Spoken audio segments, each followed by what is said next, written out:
Assalamu alaikum wa rahmatullahi wa barakatuh. These are the questions every Muslim should ask before saying yes to marriage, part 3. In part 1, we talked about someone's relationship with Allah. In part 2, we talked about character. Today, I want to talk about the future. Because every marriage isn't just about who this person is today. It's about the life the two of you are trying to build together. And if your vision for that life are completely different, love alone won't bridge that gap. So today I want to share some questions that I think every Muslim should ask before marriage. Not because there's a perfect answer for everything, but because these conversations help you understand whether your future are compatible. Let's start with the home. Ask them, what are 3 non-negotiable you want our home to be known for? This is honestly one of my favorite questions. Do they want a home centered around the Quran? A peaceful home? A home that's always open to family and guests? A home focused on seeking knowledge? A home full of laughter? These answers tell you what matters the most to them.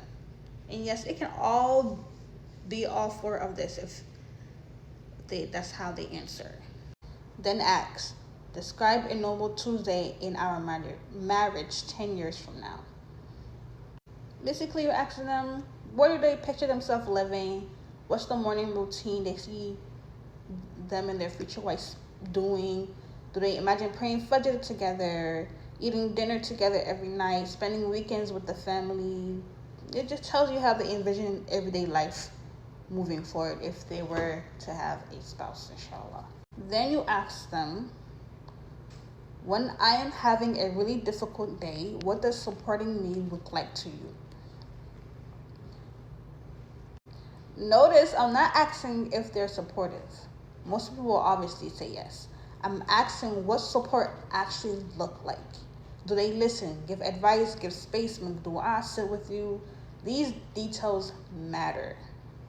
Then ask, what would make you feel emotionally neglected in marriage? That questions answer what they need emotionally. Let's move on to children and parenting. Ask, if one of your teenagers stopped praying, how would you handle it? I literally love this question because there's no rehearsed answer, right? You're just thinking. Of course, things can change from how you answered today versus when you do get the children. But you want to envision, okay, if I had a child that's a teenager who's not praying, how do I handle that?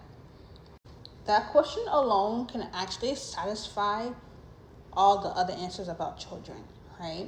This tells you whether they're patient, they tell you how they grew up with their family and how they want discipline to be installed within the kids, right? It answers a lot of questions all at once. Next, you ask about finances. Yes, money in the future really matters. And it's one of the biggest causes of conflict in many marriages. So ask, if one of us lost our job tomorrow, what would our plan be? You're basically learning how they respond under pressure. Then ask, do they currently have any debt, right? And what's their plan to pay it off? Debt isn't necessarily an issue, right? May Allah protect us from debt. But honesty and responsibility is the issue here.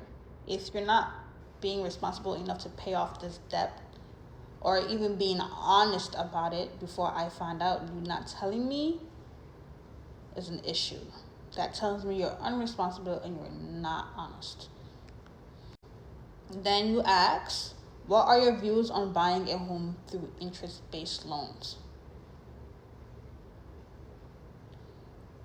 If this is, first and foremost, this is actually a very important Islamic question because we all know riba, interest, is haram, right? It's one of the major sins.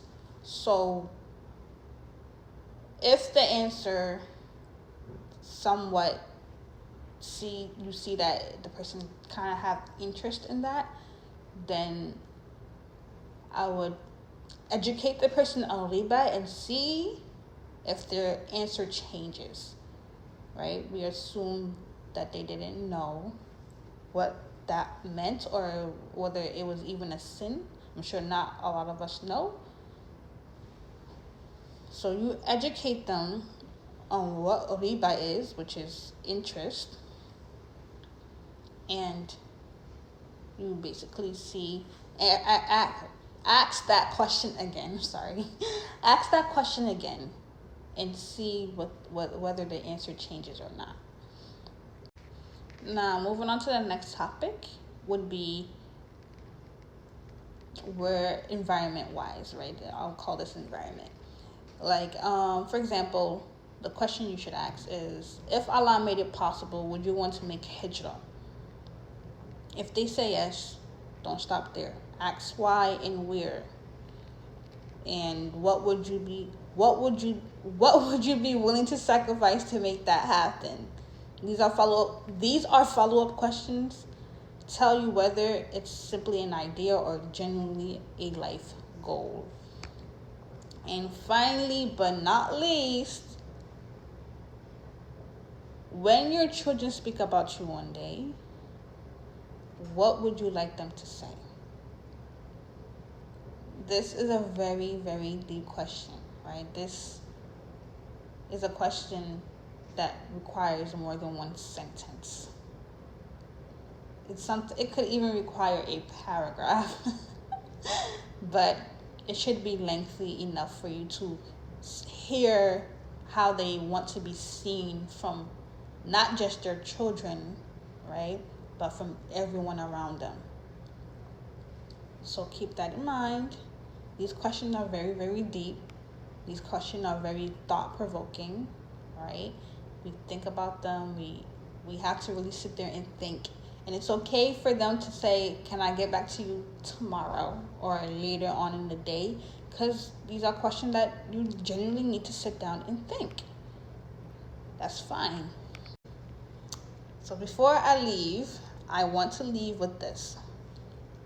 You're not asking these questions because you're expecting perfect answers, right? These questions don't have to be to your exact want, right? How you want it to hear. These questions are just to hear what type of person this is, how they see themselves, how people see themselves, how they want to be seen from others. And again, compatibility isn't about agreeing on every little thing. It's about asking yourself, can we build a home that brings us closer to Allah and each other? That's the real goal of marriage. May Allah grant us a spouse whose goals align with ours, bless our homes with sakina, mercy, and barakah, and make our marriage a means of entering Jannah together. I mean.